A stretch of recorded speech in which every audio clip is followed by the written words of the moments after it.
Hi, and welcome to the Crush Your Cravings Masterclass with success strategies for you. We'll be talking about how to overcome emotional cravings and food addictions with proven systems to create the body you love. Today, we're blessed to be speaking with Dr. Haworth, and she will be speaking about the body always remembers what you're trying to forget. Sounds like a fascinating topic to me, and I'm just so happy that you're here with us today, Dr. Haworth. Thank you so much for having me. I'm very excited to be here and to talk about this subject that's so important when it comes to, getting better with cravings. So, Absolutely, yeah. absolutely. For those of you that haven't met her, she is a transpersonal psychologist, a holistic chef, and best-selling author. Dr. Hayworth helps wounded ACONSs, those are adult children of narcissists, become healed icons, independent, confident, original, and naturally you in her Iconic Me therapeutic coaching program. She also offers online courses, is the host of the Toxic Parent Recovery Summit, and has an ever growing YouTube channel and teaches on faculty with the Shift Network. She is the creator of the whole person integration technique. That's a somatic emotional release process that brings healing to the body to help heal the connection between abuse and illness in a holistic way. So, I am so excited for this topic that we're diving into today. And I know you have a dramatic story of getting into holistic medicine because of a background of abuse and illness. Can you share that with us, please? Yeah, just a little bit, but uh, I was sexually, physically, emotionally abused as a child, narcissistic abuse from one of my parents, which is why I'm really good at helping ACONs, adult children of narcissists, because I really know what this is like. Mm, I also drowned as a child, and then in my 40s, I was mm, struck by lightning. So my. it's crazy. I've had a significant amount of trauma to I'll really say. work through. Yeah, Yes. so I got Wow. into the work that I do now really in my 20s. By the time I was in my late 20s, I had over a dozen illnesses, and there were times where I would be in bed for weeks at a Mm, time. I couldn't get out of bed, and I was had severely depressed from all of the trauma. And then I had all these food allergies, also from the trauma, but all these things I didn't know at the time. I just started, I actually the first thing I did was really took my healing into my own hands and started to just kind of listen to my inner voice, letting me know mm, which way to go to help me find help. And that's when I found a chiropractor to help me with scoliosis. And one of the mm, reasons why I was in bed for weeks at a time. And and then that doctor opened me up to nutrition and yoga and meditation and energy mm. work. And I mean, it was just amazing to watch everything flood in, especially when I look Mm. back on it.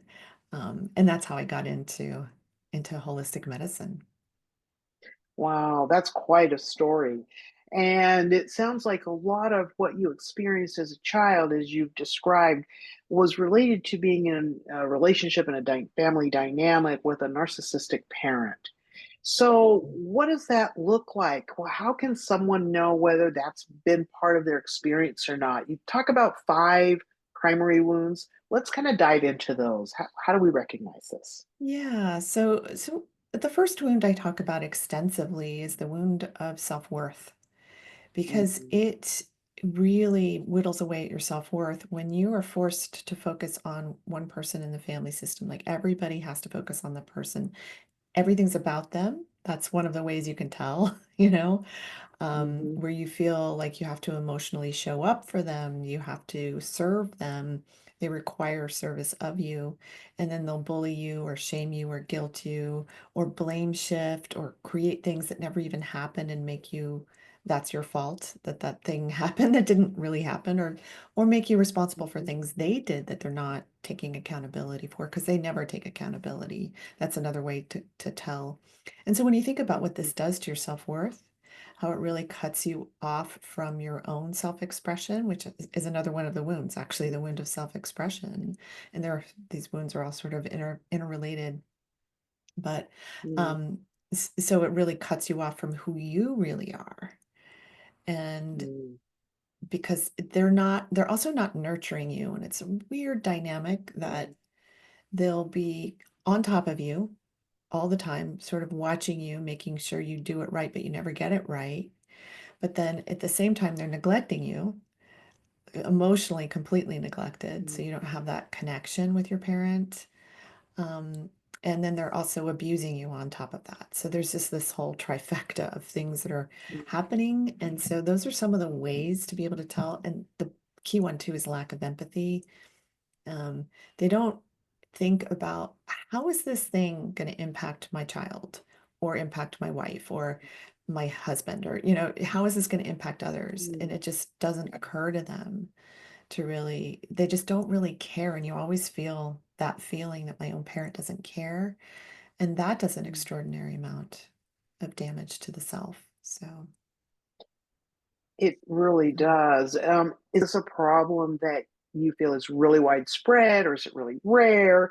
Like, how would you describe in your experience, um, like how many people are dealing with this? yeah, so the numbers keep changing because people are reporting now more than ever before. People are discovering and waking up to this issue now more than ever before, but also they're waking up to a point where a lot of times people are just using narcissism as a buzzword and not really looking Mhm, deeply into, the what requires a person to actually be a narcissist, because they may have other things, going on, mhm. attachment issues, personality issues, all kinds of things that could be happening. But yeah, it's such a complex issue, and it really has a lot of far-reaching implications for people that are, and this is not just ACONs. I'm talking, if you're married to one, if your boss is one, if you have any kind of a long-term relationship with them, you just feel really broken down psychologically by it.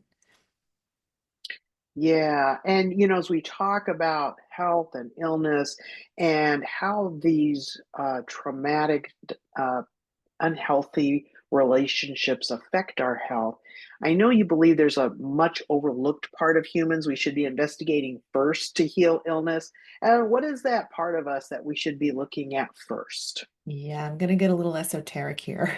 And Okay. I'm going to talk about the human energy system.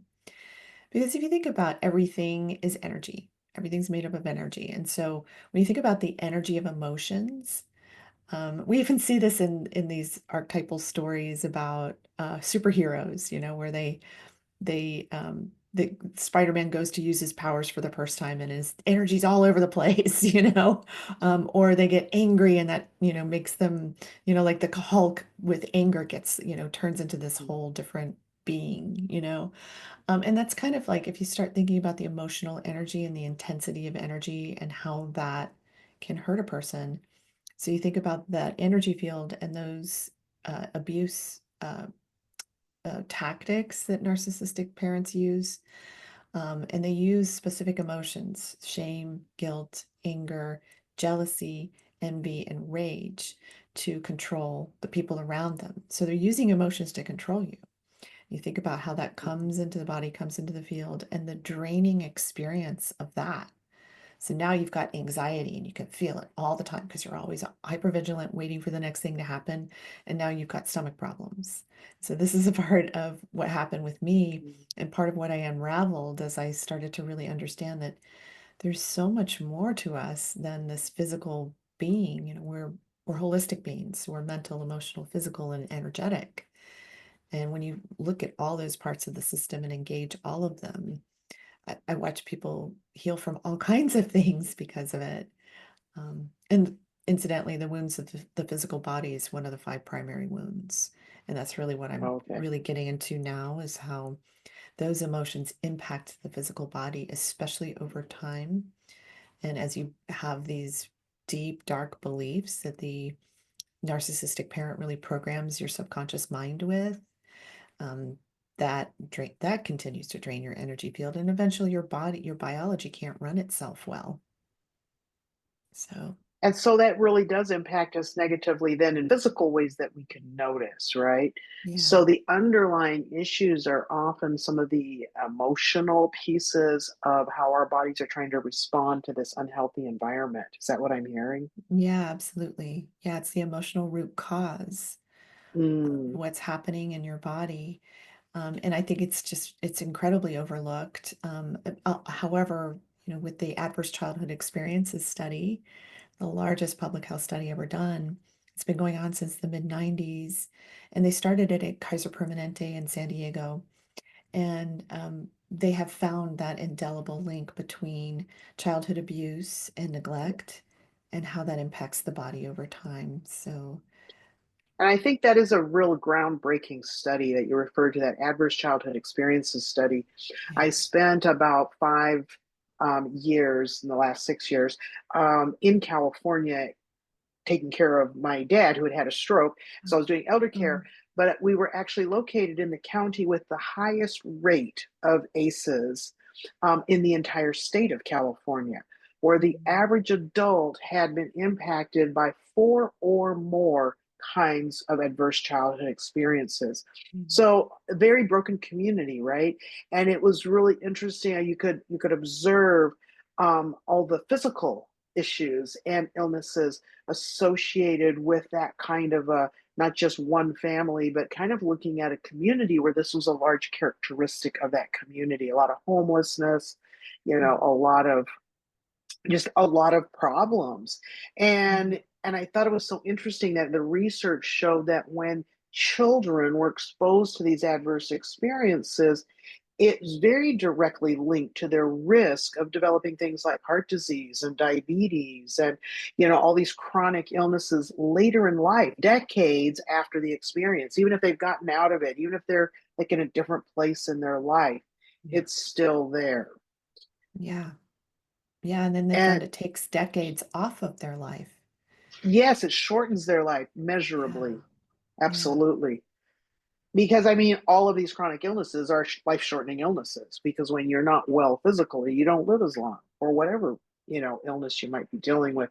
So there are Yeah. really long term effects to this. And I think that recognizing, if you've experienced these adverse childhood experiences, Mm, is a really important piece people need to look at as they're looking to heal whatever illness they're dealing with. And so I really mm. appreciate you bringing that up. I think that's so valuable. And I know this wasn't in our questions, but just off the top of your head, do you Sure. remember what some of those 10 kinds of adverse childhood experiences are? Just to jog people's memory, they can maybe be thinking about their own experience in that context. Yeah, and this is prior to the age of 18. There are 10 questions actually on the ACE quiz, which is actually on my website, Okay, so that you can really assess your risk. And then just kind of put those puzzle pieces together. But so sexual abuse, and this is before the age of 18. This is what right. the study has measured. So yeah, so sexual abuse, physical abuse, watching one parent physically harm the other parent, incarceration of a parent, um, feeling as though nobody really loves you or really is there for you. So neglect is a big Hmm. piece in there as well. So those are some of the hallmarks or Yeah. the main things that we look at. Yeah. I think a couple of others are like having an addict in the home. Yeah, addiction. Um, Hmm. yeah. So, yeah, those are all things that are actually not that uncommon in our society, and they add Yeah, up quick. And what they saw in that study was that it wasn't about how many times something happened, but about how many different kinds of abuse one experienced. Even if it was a single incident, yeah, it would count. And I thought that that was really impactful, as you know, I work with clients all the time, and it's like I find so many times when you dig a little bit into what's actually behind the complaint that might bring them to us, that there's some really deep emotional wounds for one reason yeah. or another that is really impacting their physical health. Yeah. And, as we talk about that link, how do you see food fitting in with healing from narcissistic abuse, particularly? Yeah, as a holistic chef, I love to talk about food.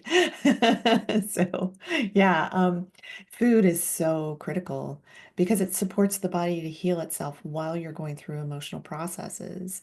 But the other thing with food that I'm sure you're aware of is that there's so many food chemicals and the way that it's farmed um, creates so many issues in the body, in the brain.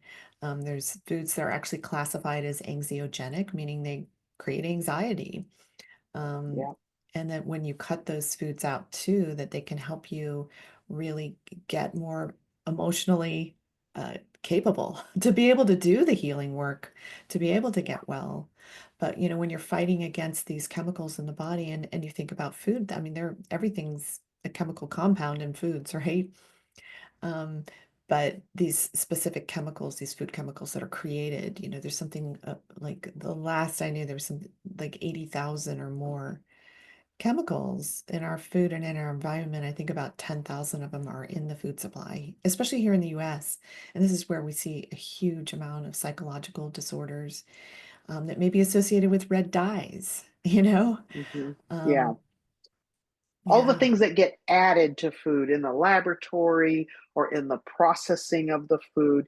yeah, And and I think that many of the impacts of those ways of engineering what is labeled as food now, it maybe mhm, really shouldn't be classified as food at all, but these engineered products really aren't what can support healing and health at a foundational level in our lives. And I yeah, think we are seeing a society where the foundational pieces of nutrition is really missing for so many of these elementary school, junior high school diabetic children that are showing up, all yeah, the obesity issues. Many of these are directly related to what's going in the mouth. yeah, And much of it simply isn't actually food anymore, and it's really has a lot of fallout. So tell us a yeah. little bit more about the work you do as a chef.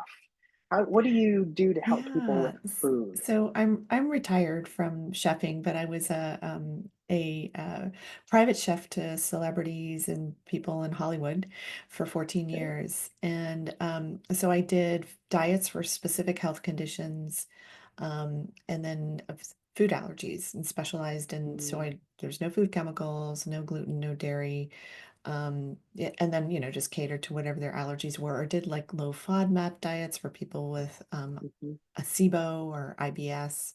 um, so anyway, but I still do offer those services within my work, so now it's more consulting with people and helping them figure out, well, what can I eat, and here are some recipes that can help you with that. um, mm, because it's still confounding because of the way that we're trained by food companies to, we don't have time. They've told us that for decades. You don't have time to make your own food. We'll do it for you. But when you have a major corporation cooking for you, that should be suspect. That should be your red flag number one, around food. And you can learn so many simple, like really easy ways to make quick mm, dinners that are so healthy, and then they taste so good. And I think that's another disconnect. They've trained us to believe that healthy eating tastes terrible. And it's like, no, no, there's ways to make it incredible. Oh, So absolutely. yeah, I yeah. totally agree with you with that. I started working in communities publicly with my family, teaching Hmm. people how to eat healthy when I was about 9 years old. And I've been doing it pretty much all of my life. It is really incredible work, I believe, to help people understand how to prepare foods that actually support their bodies for health and for healing. And Yeah. as they do that, I really believe that they have then more of a foundation for the emotional healing, the psychological healing that might need to happen as Mhm. well. And I Yeah. know you have worked on creating emotional release somatic technique. Explain to us what that all means, and then Yes. tell us about that. Yeah, somatic. A somatic techniques, basically, soma means body. So it's an Mm, emotional and body. So it's a mind body kind of technique. It's called whole person integration technique. And it really works with the emotional energy and where you're feeling that in your body. Because when you start to, so say you're feeling, you're really angry about something, you've been triggered into something, you're really upset, and so your body's going to feel that. You're going to feel it intensely more in one place than maybe another. And that's where we start to really do the work. And so we go into the subconscious mind. The client's eyes are closed, so they have reference to images or words, just more that more easily come in when we're looking at the emotion itself. So it takes a person outside of their story and looks at the story, the narrative of the emotion. What is it thinking, feeling, and believing? And it's really interesting to see what happens when the person sees the entire holistic connection and sees, oh my gosh, that's in my heart and I have heart disease and or a lung problem or whatever it is, and then as they're able to do the process of seeing the whole connection and letting go energetically of this emotional uh, experience. Uh, and then afterwards is really fun to watch because then their perception starts to change. They just don't see things the way that they did before. And so things don't bother them as much as they did before. They just feel less burdened. They Mm, feel lighter and freer because they've let go of that from the body. So there's a mm. concept of the body mind that I think a lot of people aren't aware of, where the body has a mind of its own. And that's why I say the body always remembers what you're trying to forget, is because that body mind is registering things differently than your cognitive mind is. And that's really where we're working when we do whole person integration technique, is in the body mind. That's so interesting because I agree that there's such a close link between the two, and we cannot ignore either one and experience health in our body or in our mind without understanding how they're connected. And you mentioned how as people do that, they start to see how some of their physical symptoms might be related to their ways of thinking or reacting emotionally to other situations they've experienced. I remember reading the book When the Body Says No. Mhm. And, it is just fascinating how even their specific disease patterns for specific ways of thinking and handling emotional discomfort and how it shows up is actually predictable. That just like blew my mind when I saw that. But it is so true. And to ignore what's going on at those levels is to really not address some of the root causes of our ill health. So Yes. I really appreciate you bringing that out, encouraging people to look at what's going on with them in a very holistic fashion.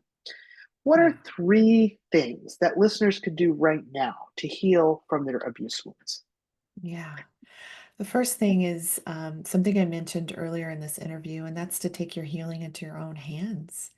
When you get Mm, inspired by interviews like these and in the summit, it is a really powerful moment of recognition.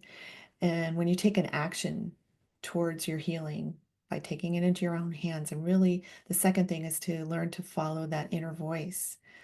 Um, and you may need some help with that. You may need to learn to meditate or whatever it is that or you may have a really strong inner voice, but you just kind of ignore it. You might be ignoring your body and the signals it's sending to you. So start really paying more attention to those things. So allow that part of you to guide you. And then the third thing would really be to seek help. You know, mhm. make the phone call, learn more about something that feels interesting to you, that resonates with you, and then go from there. I appreciate you sharing that. I think that um, personally, as a Christian, I see God having created human beings to be in community.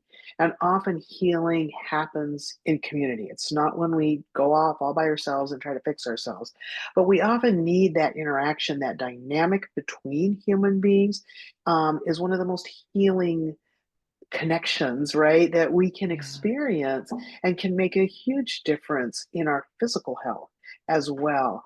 I thought it was so interesting. I work a lot with diabetics, and they're working to Mhm. reverse diabetes. And some of the studies that have come out around social support in diabetes showed that when we factored and equalized all other factors, that when you looked at a group with good social support versus a group without social support, their rate of dying, their risk of dying over the next like 5 to 10 years was twice as high in the group that did not have good social support when everything else was the same. So it wasn't like about how bad their diabetes was. It wasn't, any of those things. When all of those things were equal, social support had that big of an impact on their lifespan.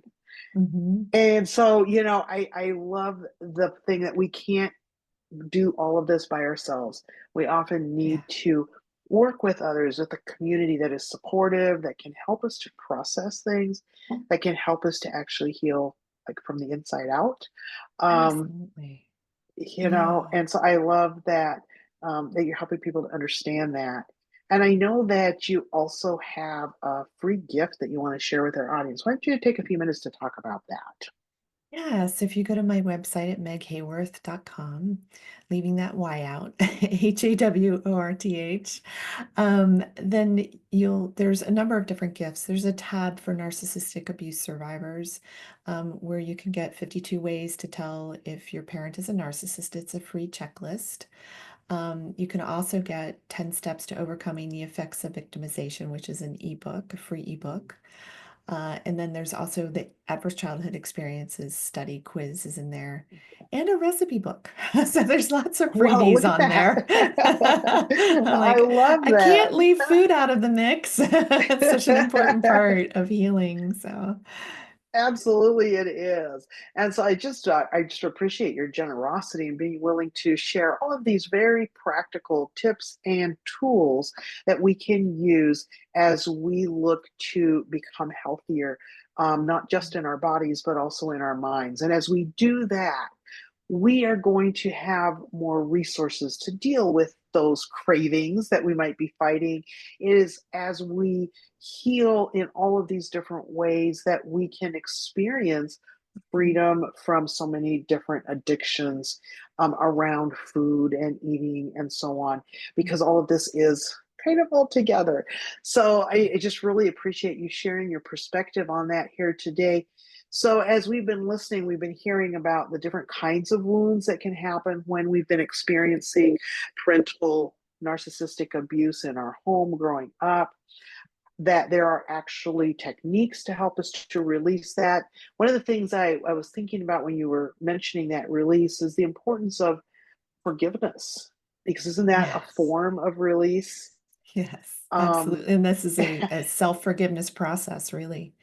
Because if you think you're holding on to yes, resentment, that can make you really sick.